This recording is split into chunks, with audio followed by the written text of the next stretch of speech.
Student Safat Khan chemistry mate online classes में आपका बहुत बहुत स्वागत है।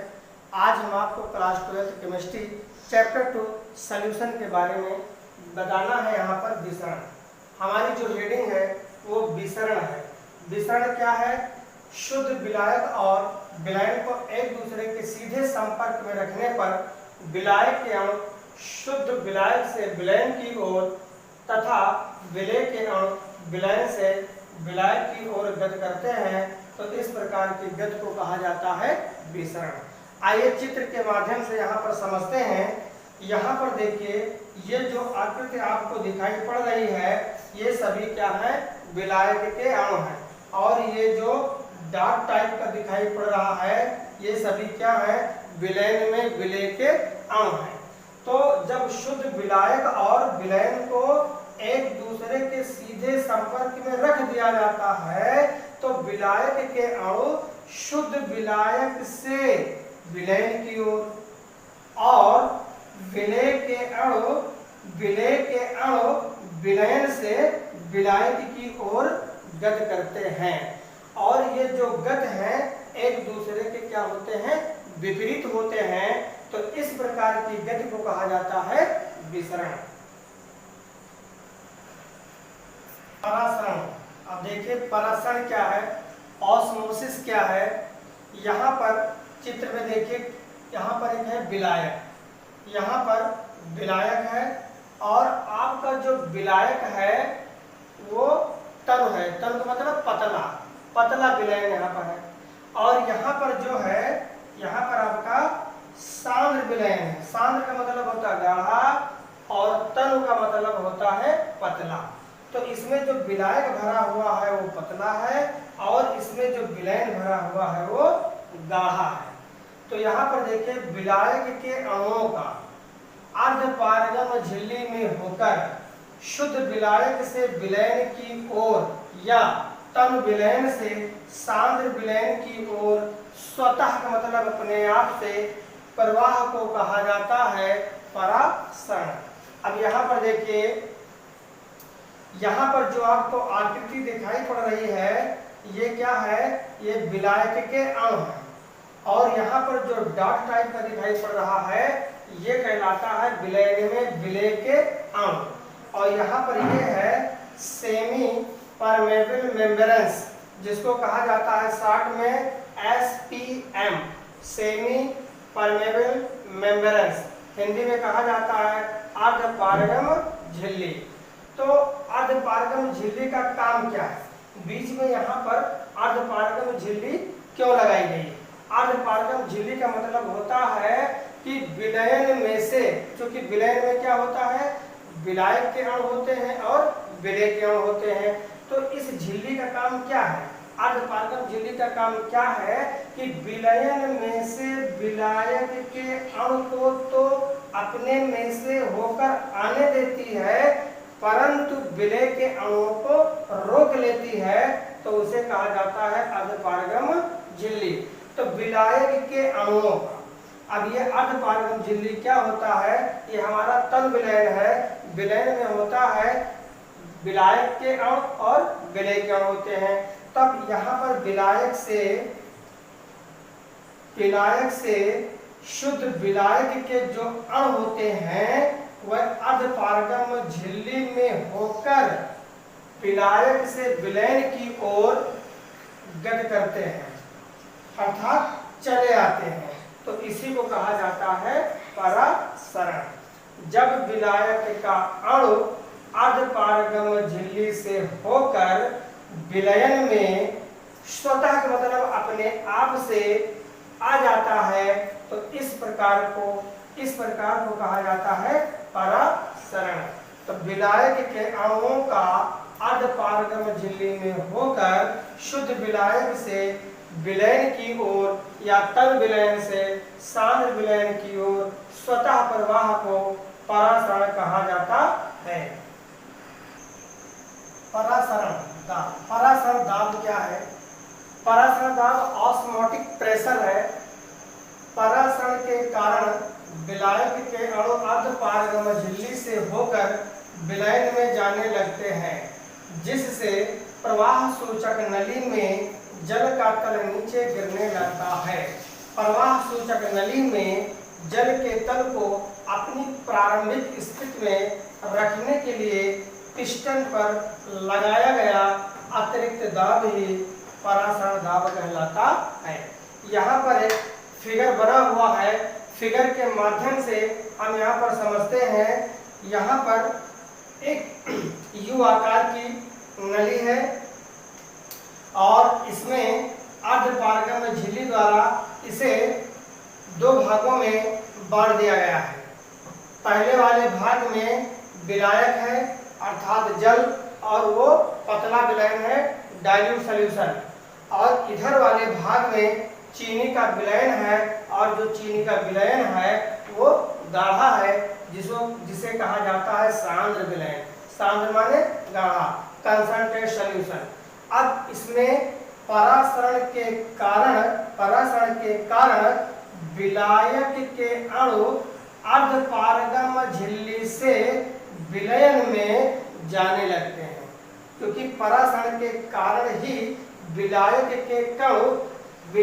के अणु अपने आप से अर्धपारगम्य झिल्ली से होकर विलयन में प्रवेश हो जाते हैं।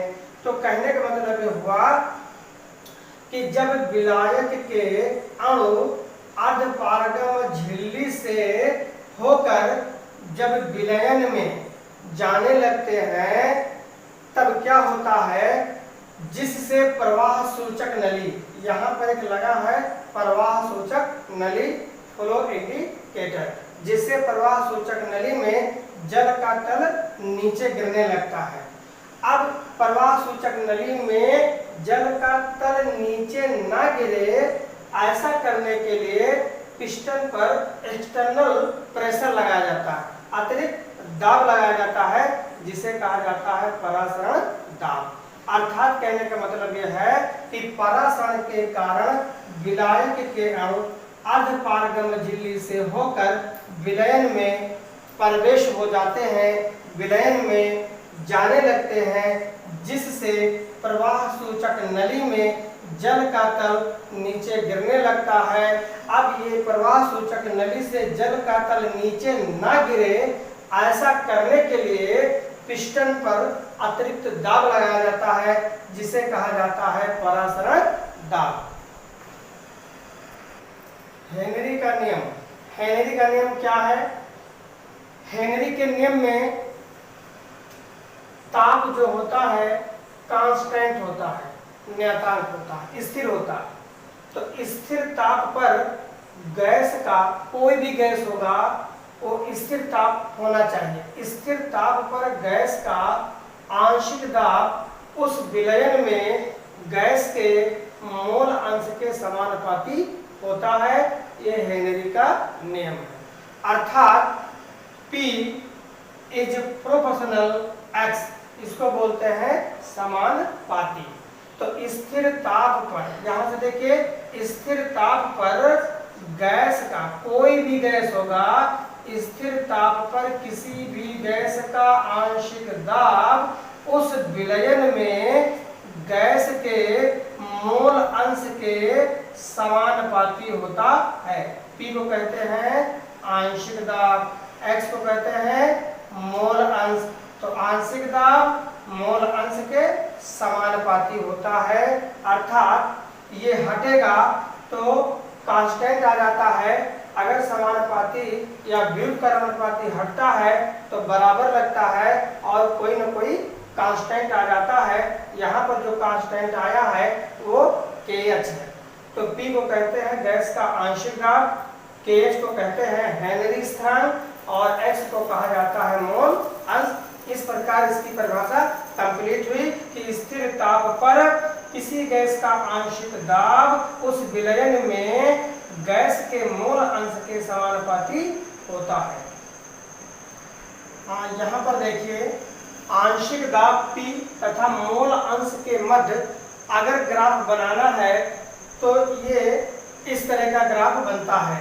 आंशिक दाब और मोल अंश के मध्य अगर ग्राफ बनाया जाए हेनरी के नियम से, तब ये इस तरह का ग्राफ बनता है। ये यहाँ पर है x अक्ष और ये है आपका YH, और X और Y के बीच में जो इस तरह बनता है ये एक प्रकार का क्या है, ग्राफ है। X अक्ष पर हमने मोल अंश को मान लिया और Y अक्ष पर हमने आंशिक दाब को मान लिया। तो आंशिक दाब और मोल अंश के बीच का ग्राफ इस तरह बनता है और इसको ढाल कहा जाता है। यह है ढाल। कक्षा 10th या 12th में आप पढ़े होंगे मैथ में, ढाल या इसको कहा जाता है परवणता।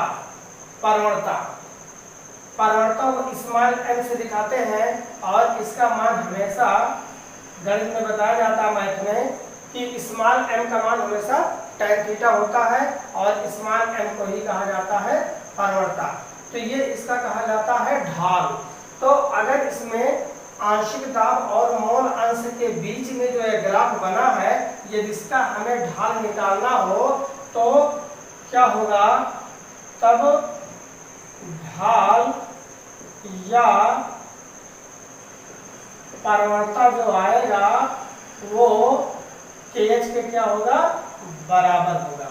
ये मेन पॉइंट है, इसे आप रटे रहिए। अगर पूछा जाए कि आंशिक दाब और मोल अंश के मध्य में जो ग्राफ बनता है और उसका जब ढाल निकाला जाता है, अर्थात परवणता जो होता है वो किसके बराबर होता है, वो हेनरी स्थिरांक के बराबर होता है। और यहाँ पर नोट पॉइंट है कि KH हेनरी स्थिरांक का मान सभी गैसों के लिए अलग अलग होता है। और नंबर 2 है कि यदि हेनरी स्थिरांक का मान अधिक होगा तो विलयता क्या होगी, कम होगी। एक नंबर में क्वेश्चन पूछा जा सकता है कि यदि हेनरी स्थिरांक का मान अगर अधिक होगा तब विलयता कम होगी कि अधिक होगी कि नहीं होगी, जो होगी उसको आपको यहाँ पर रखना है, कम होगी। हेनरी नियम के अनुप्रयोग। हेनरी नियम के अनुप्रयोग क्या है, पहला है शीतल पेय अथवा सोडा वाटर जिसको कहते हैं कोल्ड ड्रिंक में कार्बन डाइऑक्साइड की विलयता बढ़ाने के लिए बोतल को उच्च दाब पर बंद किया जाता है। जैसे मान लीजिए एक बोतल है और इस बोतल में कोल्ड ड्रिंक सोडा वाटर रखा हुआ है, इसे ढक्कन द्वारा उच्च दाब पर बंद कर दिया जाता है। यहाँ पर देखिए ढक्कन लगा हुआ है और इस ढक्कन इसलिए पहले उच्च दाब पर ढक्कन द्वारा बोतल को उच्च दाब पर ढक्कन द्वारा बंद कर दिया जाता है। क्यों किया जाता है उच्च दाब पर, क्योंकि जब उच्च दाब होगा तब वहाँ पर कार्बन डाइऑक्साइड उत्पन्न होती है और जब कार्बन डाइऑक्साइड उत्पन्न होती है तो कोल्ड ड्रिंक उतनी ही अच्छी लगती है। अगर हम उच्च दाब पर इसे ढक्कन द्वारा बंद नहीं करते हैं बोतल को, तो वहाँ पर कार्बन डाइऑक्साइड की मात्रा कम हो जाएगी, तब हमें कोल्ड ड्रिंक अच्छी नहीं लगेगी। बोतल में जितना ज़्यादा यहाँ पर कार्बन डाइऑक्साइड होगा, कोल्ड ड्रिंक उतनी ही अच्छी लगेगी। यह है पहला हेनरी का अनुप्रयोग। दूसरा है कि जब गोताखोर सिलेंडर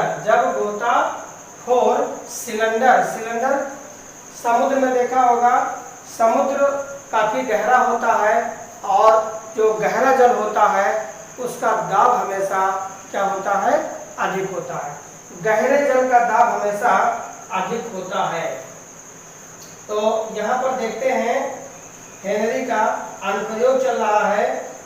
तो गहरे जल में जो गहरा जल होता है उसका दाब क्या होता है, अधिक होता है।